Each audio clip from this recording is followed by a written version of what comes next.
All right, so in this video, we're going to finish up talking about the philosophies of China and how they were used by governments to unify China and put an end to the period of warring states.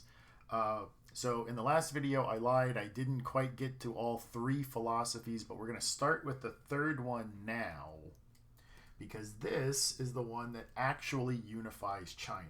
So this philosophy is called legalism. And as the name implies, legalism is about the law. So legalism is about the application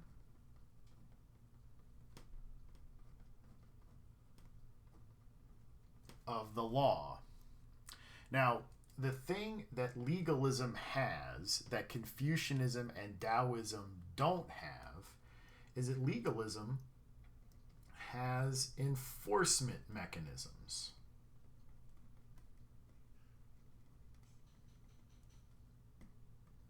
So legalism has enforcement mechanisms. So really, the point of legalism is that we're going to have strict laws and harsh punishments. Strict laws and harsh punishments. And, crazily enough, this actually works. This works to unify China. So, when we get to the end of the period of warring states, the period of warring states ends because one of the pieces of China, which was called Qin, conquers the other Chinas and forcibly unifies China. And this ends the period of warring states, and it's also where we get the name China from, because the Qin Dynasty created China. So this works to unify China, and we get our next dynasty called the Qin Dynasty. Now the Qin Dynasty uses legalism.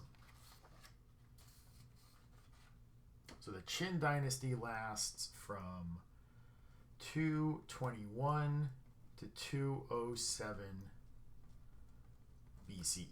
Now, here's where we can do a little bit of inference. This dynasty only lasts for 14 years, which means that, as we've seen before, they probably did not keep the people happy. And so unhappy people rebelled, and eventually the Qin Dynasty is going to be overthrown by their own people. But let's think about how they actually governed China. So they governed with legalism.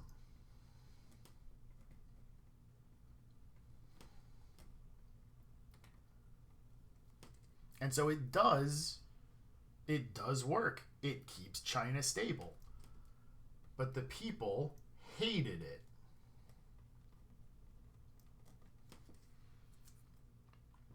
So here are some ideas that the Qin Dynasty used. They actively discourage professions other than farmer or soldier. That's it. Anything else they didn't want you to do.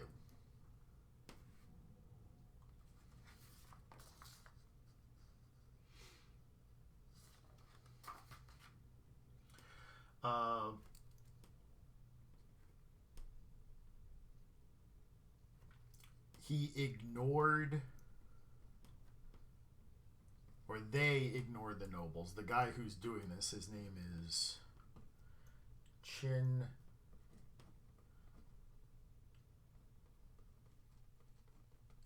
Shuangdi. That's the name of the Qin emperor, Qin Shuangdi.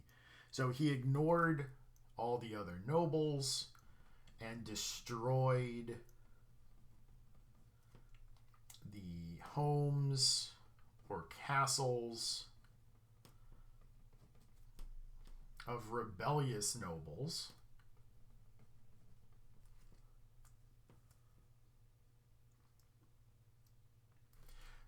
He forced people to make public works projects.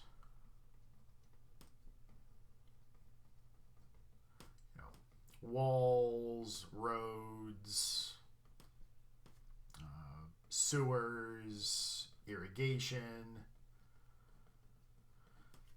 Now remember, we've talked about doing public works projects, but doing it in a way that keeps people happy. You pay them, and it's stuff that they get to use. Oftentimes, they were forced to do it, so they weren't paid. And he also sometimes moved people so that it wasn't even a road or a wall that would benefit you because you didn't live in that place. They had no dissent, and they burned books on philosophy or history or poetry. Remember, all of that stuff was stuff that Confucius said you should learn. The Qin Dynasty said, nope, we're not learning that stuff because that stuff makes you think. And they don't want people thinking. They want people doing. So they kept books on things like agriculture or medicine or fortune telling, because those were skills. He didn't want people thinking, he wanted people doing. So when the Qin emperor died,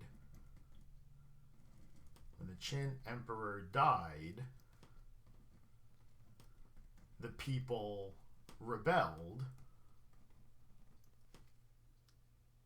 and we almost get another civil war.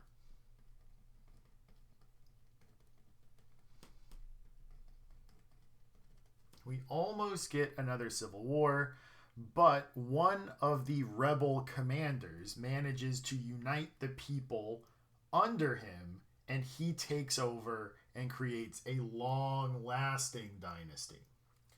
And so what we get after the Qin Dynasty, which only lasts for 14 years, is we get the Han Dynasty, which goes from 206 BCE all the way up to about 220 CE. So this one lasts for about 400 years, and it kind of overlaps with the Roman Empire. And so there are a lot of similarities we'll see between the Han Dynasty and the Roman Empire. Now, we're going to actually take a little bit closer look at the Han Dynasty here, and that's because after we finish this unit on the religions, we're going to practice with one of the big parts of the AP exam, which is a document-based question. And this document-based question deals with the Han Dynasty and the Roman Empire. So we're going to take kind of a deeper look into the Han Dynasty here to give us the background we need to do this document-based question in a couple of weeks. So the Han Dynasty.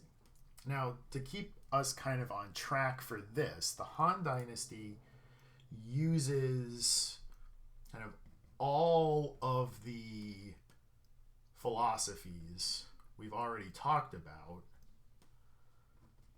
to govern effectively. And remember, when we think about a big government like the Han Dynasty or the Achaemenid Empire, when we think about them governing effectively, remember it's about keeping the people happy. We want to keep people happy. So good government means keeping the people happy. So the most important guy, the guy that we would associate with the Han Dynasty, his name was Han Wudi. And he's going to do a lot of stuff similar to what we saw Darius do. So Han Wudi is going to use a lot of Darius's techniques for good government.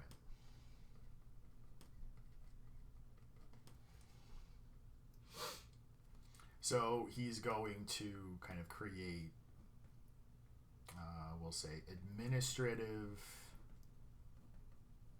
units. He's going to have a bureaucracy of trusted individuals. He's going to have a centralized tax system. He's going to build lots of public works. But unlike the Qin, he's going to pay people to do it. But here's where we start to see differences, because now he's also going to really utilize Confucianism. He's going to really utilize Confucianism, especially when it comes into education. So he wants to have his people educated, and he really wants to have the education for government officials.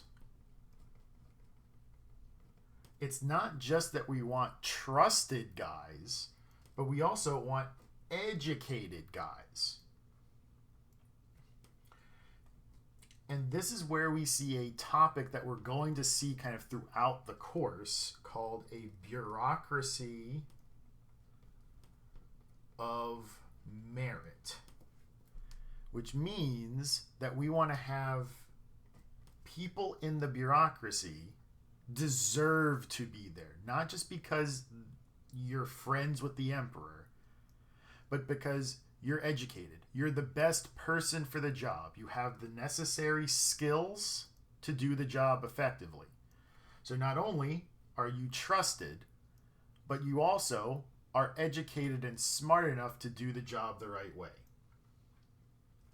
So Confucianism, especially Confucian education, is going to be a big part of Chinese government pretty much from now until we stop talking about China. Confucianism kind of becomes woven into Chinese society, and especially into Chinese government, and it starts right here with the Han.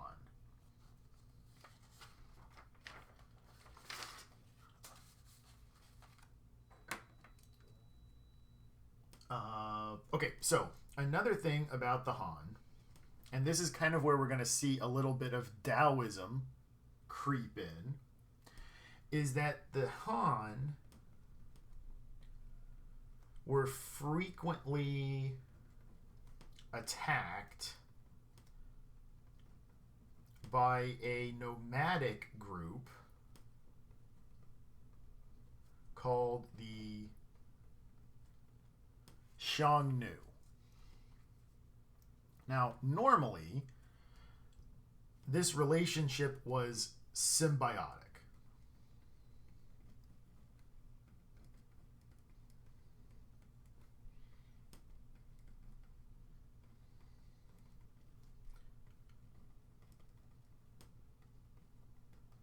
Normally, this was a symbiotic relationship, and we've kind of mentioned this before. The nomadic people would trade meat and leather and goods they could make from animals, and they would trade them with settled societies for like metal tools and things that they can't produce because they're nomadic. So normally this was a symbiotic relationship, but starting around the start of the Han Dynasty, the Xiongnu became more violent. And here's where we start to see a little bit of the Taoism come into play. So the Han used a tactic against the Xiongnu that might sound a little different. So instead of actively fighting them,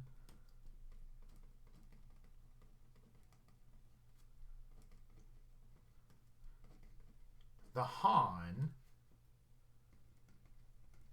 simply settled on their land. So they settled on their land, taking away the Xiongnu advantage. The Xiongnu's advantage was that they could just ride away from the Han and move around. But if the Han expand into the Xiongnu's territory, then the Xiongnu lose their advantage, which is kind of like a Taoist approach to war.